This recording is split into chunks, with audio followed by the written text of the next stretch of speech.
안녕하세요. 가야대학교 여러분. 정서행동 장애를 맡은 윤혜진입니다. 자, 이번 시간에는 우리가 이제 학업 기술에 대해서 한번 살펴보도록 하겠습니다. 이제 우리가 정서행동 장애 아동에게 사용할 수 있는 효과적인 수업 원리에는 어떤 것이 있는지, 그리고 우리는 이제 학업 기술 중재 전략에 대해서 이제 이번 시간에 살펴볼 건데요. 이제 우리가 이제 이 아동들에게 사용할 수 있는 효과적인 수업 원리들이 이제 나오고 있습니다. 그래서 이번 장에는 우리가 이제 이 정서행동 장애 학생들의 이제 이 학업을 촉진시킬 수 있는 이제 세 가지의 학업 기술 중재 전략에 대해서 한번 살펴보겠습니다. 그래서 우리가 1차 시에서는 이제 우리가 먼저 이 학업 기술 중재를 할 수 있는 우리가 이제 그 교과별로 할 수 있는 이 중재 전략에 대해서 먼저 알아볼 거고요. 이제 2차 시, 3차 시에는 이제 또래 뭐 우리가 중재라든지 이런 학업 매개나 이런 부분에 대해서 우리가 또 살펴보도록 하겠습니다. 여러분, 이제 벌써 우리가 이제 14주차에 접어들었어요. 15주차에는 무엇이 기다리고 있나요? 시험이 기다리고 있죠. 그쵸? 그래서 오늘까지 우리가 강의는 마무리를 하고, 이제 다음 주에는 이제 우리가 시험으로 이제 드디어 얼굴을 보게 되겠네요. 기대를 하고 있겠습니다. 오늘 이제 1차 시, 2차 시, 3차 시 수업 때에 제가 이제 그 기말고사에 대한 내용은 따로 언급을 해드리도록 할게요. 그리고 시험은 이제 다음 주에 치는 걸로 한번 살펴보도록 하겠습니다. 첫 번째로 우리는 이제 효과적인 수업 원리에 대해서 이제 한번 살펴볼 거예요. 이 학습 참여 시간에 대한 극대화라는 것은 이제 우리가 주어진 보통 한 교시 시간이 초등학교 같은 경우는 40분 수업인데요. 이제 이 40분 수업에 있어서 우리 정서행동장애 아동들이 얼마나 그 수업 시간 내에 학습에 참여하는 시간을 이제 높일 수 있는지에 대해서 이제 우리가 한번 생각을 해봐야 된다는 겁니다. 일반 아동들이 우리가 40분 수업 시간에 10분 쉬는 시간, 초등학교는, 중학교는 어때요? 45분 수업 시간에 10분 쉬는 시간, 고등학교는 50분 수업 시간에 10분 쉬는 시간으로 잡혀져 있죠. 이 40분이 그냥 나온 게 아니고, 이 초등학생들이 수업 시간에 집중을 하고, 의사소통을 할 수 있는 최대한 시간이 바로 40분 시간이기 때문에 우리 이 초등 교육과정에서 수업 시간이 40분으로 잡혀져 있는 겁니다. 그런데 이 일반 아동들도 40분 동안 집중을 한다는 게 굉장히 어려운 일이에요. 그런데 우리 정서행동장애 아동을 가진 아동들이 40분 수업을 온전하게 집중을 한다는 것은 어려운 일이겠다. 그죠? 그래서 우리가 이 아동들에게 학습 참여 시간을 어떻게 하면 극대화시킬 수 있는지에 대해서 한번 이제 알아볼 건데요. 이제 우리가 이 아동에게 필요한 수업을 계획을 해야 되는데, 여기서 우리가 제일 중요한 것은 이제 효율적으로 시간을 활용할 수 있게끔 하는 겁니다. 아동이 앉아서 수업하는 게 어려운 아동이면 어떤가요?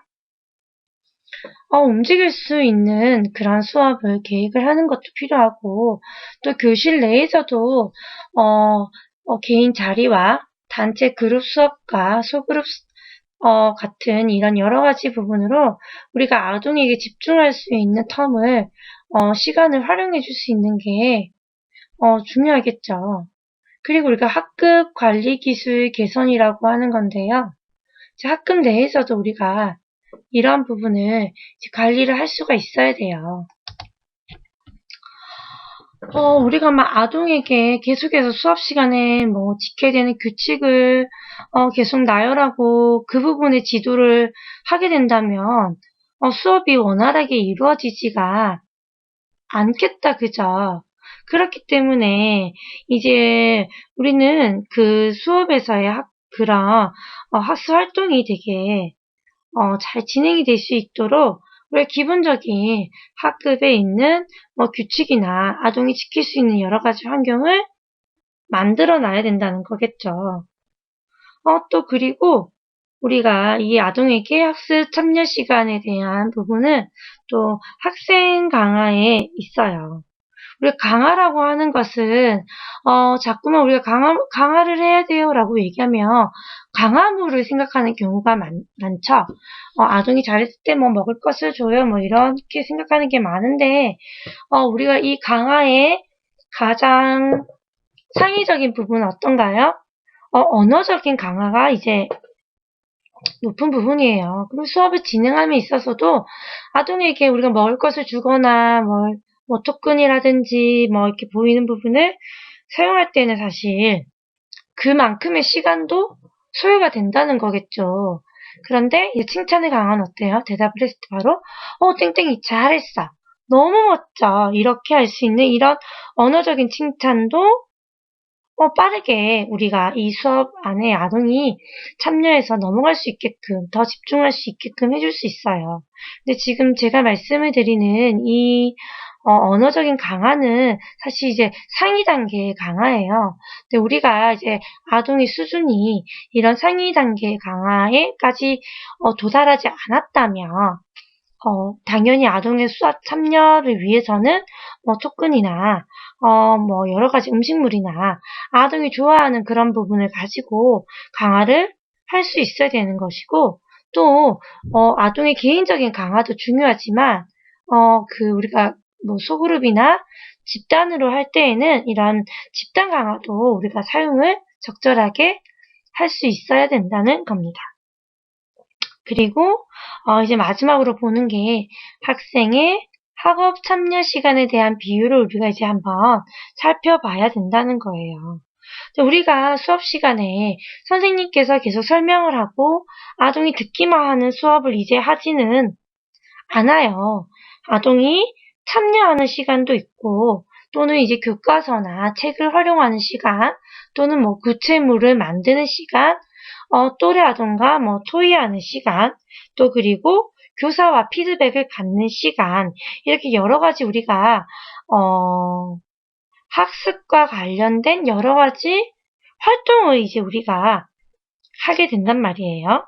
그렇다면 우리가 이 여러 활동에서 아동이 학습에 참여할 수 있는 시간을 잘 계산을 해봐야 되는 거예요. 그리고 아동이 적극적으로 참여할 수 있는 활동과 그에 비해서 좀 참여하기 싫어하는 활동의 그 방법을 잘 섞어서 우리가 진행을 하면서 아동의 집중이 참여할 수 있는 시간이 떨어지지 않게끔 하는 부분도 아주 중요한 부분입니다. 그리고 두 번째로 우리는 정확한 학습 참여 반응을 형성을 하는 건데요. 이제 우리가 이제 아동이 이제 참여 시간에 대해서 우리가 이제 고민을 했어요.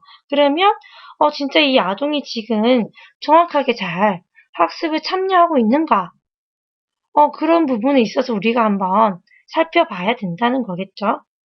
우리는 그럼 어떻게 하면 아동이 잘 참여하고 그 부분의 반응을 형성할 수 있을까요? 아동을 혼자 두면 안 되겠죠. 교사가 아동에게 관심을 가지지 않고 뭐 피드백을 제공하지 않는다면 우리 아동이 정확하게 참여를 하고 있는지, 수업에 대한 학습에 대한 내용을 이해하고 있는지 우리가 살펴보기가 어렵겠죠. 그렇기 때문에 우리는 이렇게 아동에게 뭐 학습 참여에 대한 반응을 증가시키기 위해서는 우리가 이 아동에게 이 학습이 이해할 수 있는지 없는지, 또는 뭐 어려운 부분이 있는지 즐거운지 힘든지 여러 가지 부분을 반응을 할 수 있는 기회를 우리는 일단 제공을 해야 된다는 거죠. 그렇게 아동이 기회를 제공했을 때, 선생님, 이 쓰기 수업은 저한테 너무 어려워요 라고 말했을 때, 선생님이 바로 피드백으로, 그렇다면 너는 이 쓰기 부분에서, 어때요? 낱글자, 예를 들어서 문장 쓰기였다면, 문장 쓰기 내에서 네가 쓸 수 있는 단어만 골라서 한번 써보자라는 둥.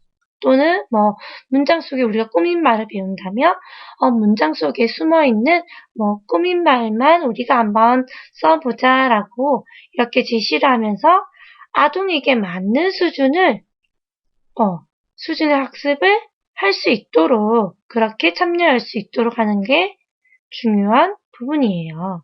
또 어떤 게 있을까요? 그렇죠. 아동에게 질문을 계속해서 던져주는 게 중요하겠죠. 교사가 그 아동에게 질문을 한다는 것은 아동이 얼마나 그 학습에 대한 내용을 파악하고 있는지를 알 수가 있기 때문에 우리가 계속해서 아동에게 질문을 하게 되고 또 아동이 그 활동에 있어서 참여를 할 수 있게끔 하는 게 중요한 부분이에요. 그리고 우리가 이 반응 정확성을 위한 피드백 제공이라고 하는데요. 이것은 이제 아동이 올바른 대답을 했을 때에, 올바르게 학습에 참여하고 있을 때에 바로 해서 정확한 아동이 원하는 강화와 또 아동이 잘못된 반응이나 참여에 좀 집중하지 못할 때에는 즉각적으로 바로 교정을 하고 아동에게 다시 참여할 수 있게끔 이끌어주는 피드백이 필요하다는 겁니다.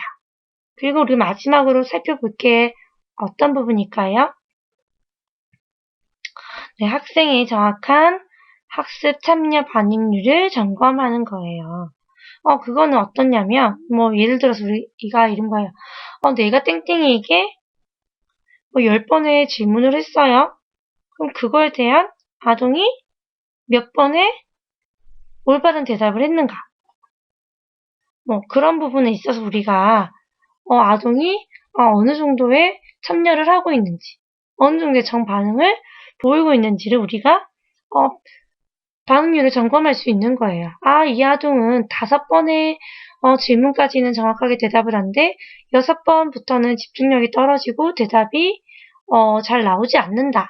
이런 부분도 우리가 그 데이터를 가지고 있어야지만 이제 아동의 정확한 학습 반응률을 점검할 수 있겠죠.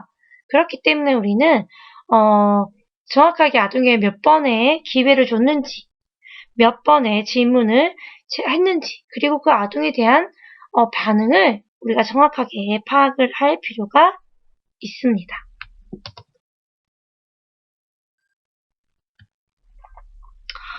이제 세 번째로는 이제 학업 내용과 속도를 결정하는 건데요.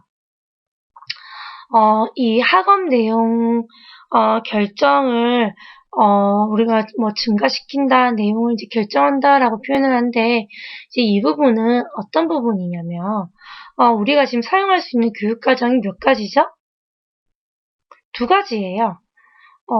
표준 교육과정을 아동에게 사용할 수도 있고요. 또, 아동의 수준에 따라서 기본 교육과정을 사용할 수도 있어요. 또, 우리가 학기 초에 무엇을 작성하죠? 아동의 IEP를 작성하게 되죠. 아동의 수준에 맞는 교과목과 내용을 우리가 결정을 하게 되는데 이제 이것을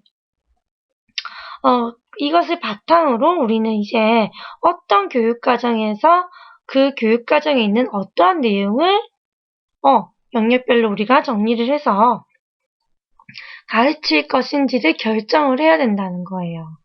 그래서 우리가 어떻게 속도로 학업 내용을 증가시킬 것인가에 대한 계획이 나와야 되겠죠.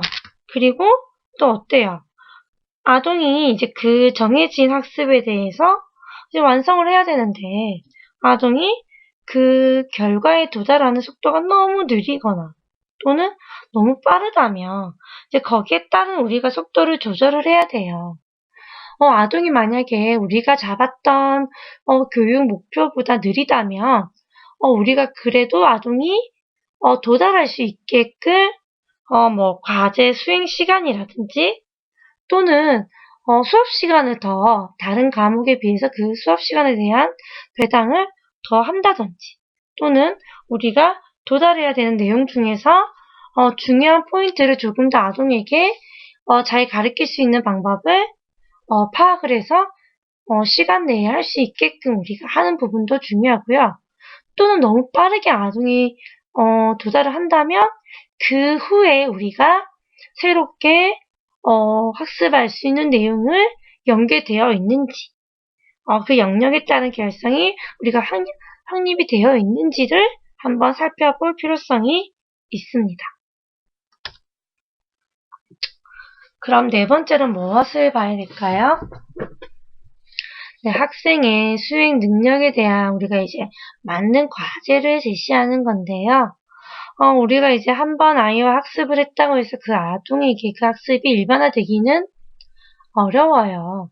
그렇기 때문에 이제 아동이 어느 정도 그 학습에 대한 일반화에 가기 위해서 우리가 그 아동에게 맞는 이제 과제를 제시를 할 건데요. 이제 우리가 이 부분에 있어서 아동의 수준을 고려해서 우리가 이제 과제를 제시함으로써 이제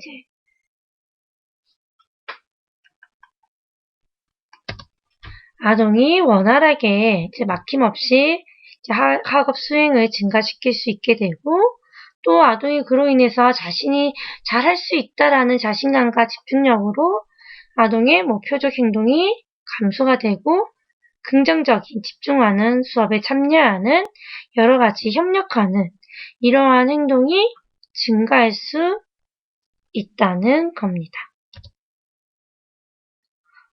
다섯 번째로는 이제 우리가 학업 내용을 이제 명시적으로 가르치는 거예요. 이제 여기서 명시적 교수라는 것은 어때요? 이제 우리가 되게 소분화한 단계로 나누어서 이제 우리가 큰 아동에게 한 가지의 학습을 할 때에 우리가 이 소분화된 단계를 통해서 계속해서 아동이 이해를 하고 있는지를 확인을 하고 그 다음 단계를 넘어가면서 우리가 마지막에는 어때요? 성공할 수 있고 아동이 체계적으로 이제 학습을 할 수 있게끔 만드는 게 바로 명시적 교수입니다. 이것은 이제 각 단계별로 연습을 많이 할 수 있게 만들어줍니다. 라고 생각을 하면 돼요. 그래서 우리가 이 명시적 교수의 6가지 이제 기능을 살펴볼 거예요. 이 6가지 기능은 이제 매일 복습, 그리고 제시, 그리고 안내된 실행, 피드백과 교정, 혼자서의 연습, 그리고 주와 월의 복습으로 이제 이 6가지 기능이 나눠져 있어요. 매일 복습은 말 그대로 우리가 학습한 요소를 매일매일 우리가 학습할 수 있게끔, 복습할 수 있게끔 이제 하는 부분인데요. 어때요? 가르칠 수 있는 활동은 아동에게 매일 질문하기, 아동에게 매일 할 수 있는 숙제를 검사하며 피드백을 준다는 게 그렇겠죠? 그리고 제시는 이제 우리가 새로운 내용이나 이제 기술을 이제 가르치기 위해서 제시를 하는 건데 우리가 수업 시간에 제일 먼저 하는 게 뭔가요, 선생님들? 수업 목표를 말하죠. 오늘은 국어에서 봄을 배워볼 거예요. 라고 수업 목표를 얘기하는 거. 그리고 그 안에 있는 단계별로 새로운 내용을 우리가 보여주고 제시한다는 거. 그리고 아동이 이해하기 쉽게 그 목표에 대한 예시를 제공할 수 있다는 것. 그리고 우리가 아동에게 지금 매일 복습과 제시를 했어요. 그렇기 때문에 우리가 아동의 이해 정도를 체크할 수 있고 또 거기에 따른 피드백을 제공할 수 있어야 된다는 겁니다. 그렇다면 안내된 실행은 무엇일까요? 안내된 실행은 이제 아동에게 우리가 연습 활동을 제공하기 위한 건데요. 이제 이거는 연습을 하는 데 있어서, 아동에게 필요한 이제 추가적인 설명이나, 이제 도움을 주는 거예요. 그래서 그러면 아동에게 필요한 질문이나, 더 필요한 설명이 어떤 건지 어떻게 알죠? 그렇죠. 아동에게 계속해서 질문을 해보는 거죠. 그리고 아동이 정반응이 얼마나 나오는지를 살펴보고 우리가 오반응이 나올 때마다 또 알맞은 피드백을 계속해서 제공을 하고 아동이 많은 정반응이 나올 때까지 계속해서 함께 연습을 한다는 거죠. 여기서는 이제 모든 학생이 함께하고 함께 피드백을 받도록 하는 거예요. 그럼 피드백과 교정은 어때요? 지금 우리가 지금 하고 있는 이런 아동의 반복 학습에서 옳은 답이 나오면 정반응이니까 강화. 그리고 아동이 오반응이 나온다면 바로 혼내야 되나요? 혼내면 안 되죠? 아동에게 맞는 반응을 알려준다는 거. 그리고 그래도 아동이 이해하기 어렵다고 한다면 다시 학습을 할 수 있도록 이제 기회를 줘야겠죠? 그리고 아동이 맞는 대답인데도 불구하고 눈치를 본다거나 대답이 늦는다면 어때요? 아동에게 자신감을 심어줄 수 있는 칭찬, 피드백 그런 부분이 이제 필요하다는 거예요. 이제 아동이 이제 어느 정도 교사와 소통을 하면서 이제 정반응을 높이고 우리 연습을 할 수 있게 되었어요. 그렇다면 이제 나오는 게 바로 혼자서의 연습이죠. 제일 좋은 건 뭔가요? 과제를 아동이 혼자 수행하는 거예요. 이제 아동이 이제 완벽하게 일반화를 시키기 위해서 이제 연습을 자기 스스로 할 수 있게끔 숙제를 한다든지 문제를 풀어본다든지 이런 부분에 있어서 연습을 하는 것이고요. 마지막으로 우리가 매월 복습이라고 하는 건데, 이제 우리가 이제 앞서서 배우는 부분은, 이해했지. 너 정반응이 10번 다 나왔으니까 이제 넘어갈게. 하고 끝나는 게 아니라, 주 단위로, 월 단위로 이제 아동이, 이제 그 학습했던 부분을 꼭 복습을 하고, 우리가 해야 될 기술에 있어서도 점검을 하고 넘어가는 시간이 필요하다는 겁니다.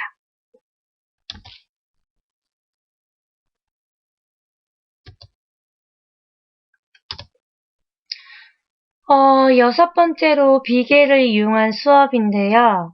여러분들 스캐폴이라는 이 비계는 어떤 뜻인지 알고 있나요?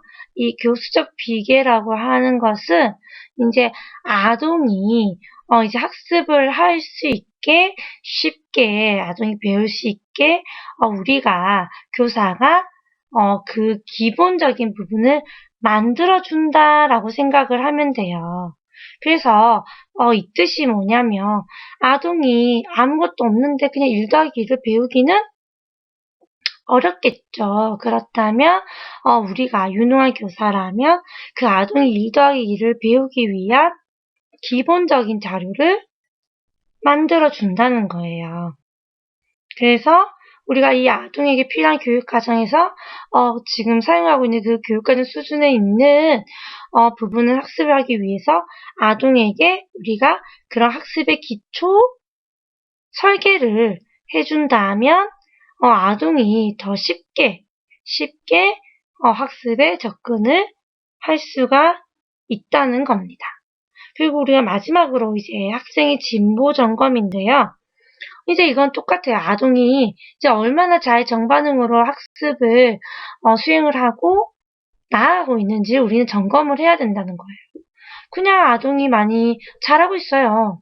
우리 땡땡이 요즘에 너무 잘하고 있어요. 가 아니라 아동이 오늘은 지난주에 비해서 몇 번의 정반응으로 수업 시간에 집중력이 더 늘어났고 또 40분 수업에 예전에는 10분 집중이었다며 이번 주는 집중할 시간이 15분으로 어떤 활동이 더 집중력을 해서 늘었고 그 부분에 있어서 아동이 정반응이 5번에서 8번으로 올랐어요 라고 이렇게 정확하게 아동의 진보를 점검하는 것이 필요하다는 겁니다.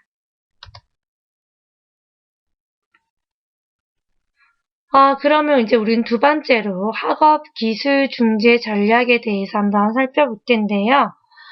이 학업 기술 중재는 우리가 이제 세 가지로 나눠서 살펴볼 수가 있어요. 교사 매개와 또래 매개, 그리고 아동의 매개가 이렇게 세 가지로 우리가 나눠서 살펴볼 수가 있는데, 이제 이 첫 번째로 교사 매개 학업 중재 전략은 이제 이 교사가 또는 이 아동에게 필요한 전문가들이 이제 아동에게 들어갈 뭐 자극이나 그리고 아동의 반응에 대한 이제 이 결과를 이제 계속해서 체계적으로 관리를 하고 제공을 함으로써 우리가 이제 학습 중재를 계속해서 나아갈 수 있게끔 하는 게 바로 교사에게 학업 중재 전략이에요. 여기서 우리가 이제 뭐 나눠진 부분은 바로 뭐 집단 수업, 뭐 학습 참여 시간, 또 세심한 계획과 정확한 실행을 위한 각본, 그리고 지속적인 이제 평가로 나눠서 살펴볼 수 있는데요. 이 직접 교수의 네 가지 구성 요소를 우리가 이렇게 뭐 집단 수업이다, 참여 시간, 뭐 각본이 있어야 되고 평가가 있어야 된다 이렇게 얘기를 하는데 이 부분을 우리가 하나의 통합적으로 생각을 했을 때에는 아동이 혼자 하는 게 아니라 이 교사와 학생의 일대 다수로서의 집단에서 함께 수업을 받는데 이제 이 부분에서 우리가 충분히 아동이 또는 교사가 함께 참여할 수 있는 시간이 주어져야 되고 또 우리가 이렇게 아동을 가르치기 위해서는 그냥 뭐 오늘은 뭐 수학이니까 더하기 해보지 뭐 이런 게 아니라 아동에게 맞는 더하기에서도 어떤 자리로 할 것인지, 어떤 매개체로 할 것인지, 어떤 방법을 사용할 건지에 대한 부분이 명확하게 이제 설명이 되고 계획이 세워져 있어야지만 아동에게 원활한 학업 기술 중재를 할 수 있다는 것이고, 교사 혼자서 수업을 하고 나가면 되나요? 안 된다는 거예요. 그런 게 아니라 계속해서 교사는 이제 학생이 어떻게 수업을 학습에 대해서 따라가고 있는지 그리고 그러한 결과를 나타내고 있는지에 대한 우리가 피드백을 계속해서 제공해주고 또 우리가 그 정보를 계속해서 이제 기술함으로써 그 다음번에 이뤄지는 이런 수업에 대한 결정도 함께 할 수 있어야 합니다. 이제 두 번째는 이제 또래 매개 학업 중재인데요. 근데 이것은 이제 어때요? 또래끼리, 또래 교수를 생각하면 돼요. 또래 모델링 또는 뭐 이런 부분에 있어서 우리가 생각을 하면 되는데 이제 먼저 학급 차원에서의 또래 교수는 어때요? 교사와 학생 또는 뭐 어때요 우리가? 교사와 학생이 또래 교수가 될 수 있다는 거예요. 교사 역할을 하는 학생을 만들고 지도를 받는 학생을 만들어서 우리가 학급으로 그렇다면 뭐예요? 뭐 예를 들어서 뭐 만들기를 엄청 잘하는 친구가 있어요. 그러면 그 친구가 오늘은 만들기 교사가 되어서 나머지 반 친구들에게 자신만의 만들 수 있는 방법과 노하우를 가지고 아동에게 그 만들기 수업을 할 수 있게끔 하는 거죠. 그걸 본다면 그게 어떤 부분에서 되게 좋을까요?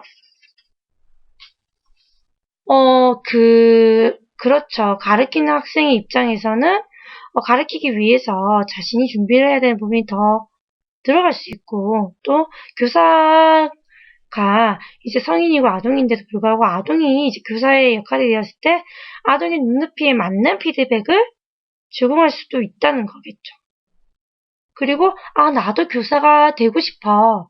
나도 교사가 돼서 다른 친구들을 가르치고 싶어 라는 마음으로 자신이 잘할 수 있는 부분을 또 더욱더 적극적으로 찾을 수도 그렇죠 있다는 거예요.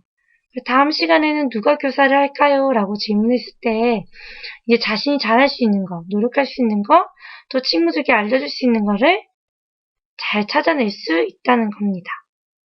그렇다면 또래 보조학습 전략은 어떤 부분인가요? PALS라고도 하는데요. 이제 이런 거는 이제 우리가 보통 보충 수업, 나머지 수업에서 이제 많이 해요. 그래서 이제 조금 공부를, 그냥 뭐 예를 들어서 뭐 수학에서 뭐 덧셈을 잘하는 아이가 이제 좀 못하는 아이들에게 같이 짝이 돼서 뭐 이제 방과 후에 함께 뭐 같이 그 활동을 해주는 거예요. 이게 보면 계속해서 서로의 역할을 번갈아 가면서 할 수 있기 때문에 계속 같이 배우고 또는 같이 가르치고 하는 능력을 계속 함께 할 수 있다는 거겠죠. 그리고 우리 세 번째로 협동학습 전략이에요. 이것은 이제 소집단을 이제 구성을 해서 함께 공부하는 건데요. 우리 보통 이제 그룹 수업이라고 해요. 뭐 6명. 학교에서 뭐 4명씩 이렇게 짝을 지어서 협동학습을 많이 하는데요. 이제 여기서는 이제 이 아동에게 역할을 다 부여를 하고 또 그 같이 이뤄야 되는 목표, 과제를 이제 제시를 한 다음에 우리가 그 집단으로 함께하는 이제 이 부분에 있어 학습에 있어서 우리가 진도를 계속해서 점검하고 그 부분에 대한 피드백을 제공을 하는 거예요. 그렇다면 이제 개인적인 학습이 그 세부적인 영역에서 들어갈 수도 있지만 이제 그게 합쳐져서 이 집단에 대한 성과 그리고 집단이 함께한 기술을 평가할 수 있다는 게 바로 협동 학습 전략입니다.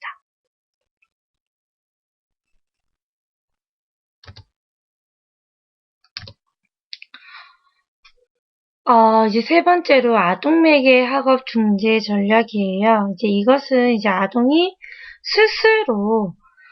스스로 학습을 하고 또 자기가 한 학습에 대한 관리도 아동이 스스로 할 수 있게 만드는 게 바로 아동매개 학업 중재 전략인데요. 어렵죠. 여러분들 이제 올 1학기는 이제 코로나로 인해서 학교에 등교를 할 수 없어서 스스로 이제 온라인 강의를 듣고 과제를 하고 해야 되는 부분이 되게 많았어요. 어떻든가요? 스스로 시간을 관리하고 학습을 하는데 어려움이 없었나요? 저는 집에 아동들을 이제 등교를 시킬 수 없기에 제가 집에서 이제 함께 이렇게 아동의 스케줄을 이제 조절을 해봤는데 안 돼요. 너 스스로 숙제를 해, 너 스스로 학습지 했니, 너 스스로 뭐 했니? 안 돼요. 계속해서 옆에서 잔소리를 해야 되고 확인을 해야 되고 아직까지 우리 집 아동들 같은 경우에는 어때요? 교사 매개가 돼야 된다는 거겠죠. 또래도 안 돼요. 아직은 안 되더라고요. 그래서 이제 이게 난이도가 높은 부분이에요. 스스로 교수하고 아동이 스스로 목적과 내가 어떻게 평가할 건지 등이 이제 아동이 스스로 이제 결정을 해서 나아가는 건데 제일 중요한 거는 자기 자신이 어떠한 속도가 있다는지 어떠한 부분에 강적이 있다는 건지를 잘 알아야지만 이제 이게 아동 매개 학업 중재처럼 스스로 할 수가 있는데요. 여기서 보면 뭐 자기 속도를 또 각 단원을 스스로 보고 또 이 교사 개입의 강의와 시범은 가끔씩만 사용하고 교사와 학생이 주로 문자를 통해서 의사소통하고 이제 이 프로그램을 실행에 대한 보조는 반장을 준다라고 되어 있어요. 이게 사실 이거는 이제 교사가 하기보다는 이제 어때요? 아동이 스스로 자신의 과목과 수준과 교육 방법을 선택을 하는데, 이제 이거는 지금 요즘같이, 우리가 뭐 대면 수업을 하기 어렵거나, 환경적으로 아동이 학교에 꾸준하게 등교가 어려운 시점에서 꼭 필요한 중재 전략 중 하나예요. 예를 들어서 건강장애 아동들 같은 경우에 뭐 한 달에 20일을 병원에 입원을 해야 되는 아동 같은 경우는 수업 진도나 이런 부분이 학교와는 다르게 나가야 된단 말이죠. 그렇다면 이 아동이 스스로 자기가 그 기간에 정할 수 있는 과목과 수업 단위와 그리고 평가를 계속해서 설정을 함으로써 교사는 이제 부가적인 뭐 문자나 컴퓨터나 이런 프로그램을 통해서 이제 아동에게 계속해서 그냥 피드백을 제공을 하는 거예요. 그래서 아동이 자신이 이 부분에 있어서 마스터를 했는지 어떤지에 대해서 스스로가 고민을 이제 하면서 이제 넘어갈 수 있는 게 바로 아동매개 학업 중재 전략입니다. 이거는 어느 정도 수준이어야 돼요? 그렇죠. 아주 높아야 된다는 거겠죠. 스스로를 컨트롤할 수 있는 아동에게만 적용이 된다. 학교를 나오기가 어려운 아동에게 적용할 수 있도록 노력한다. 라고 여러분들이 생각하면 됩니다. 자, 여러분들 수업의 효과적인 원리에 대해서 한번 살펴보았는데요. 잘 이해하셨나요? 그럼 저희가 이제 조금 쉬었다가 이제 우리가 또래 매개나 중재에 대해서 한번 더 살펴보도록 하겠습니다.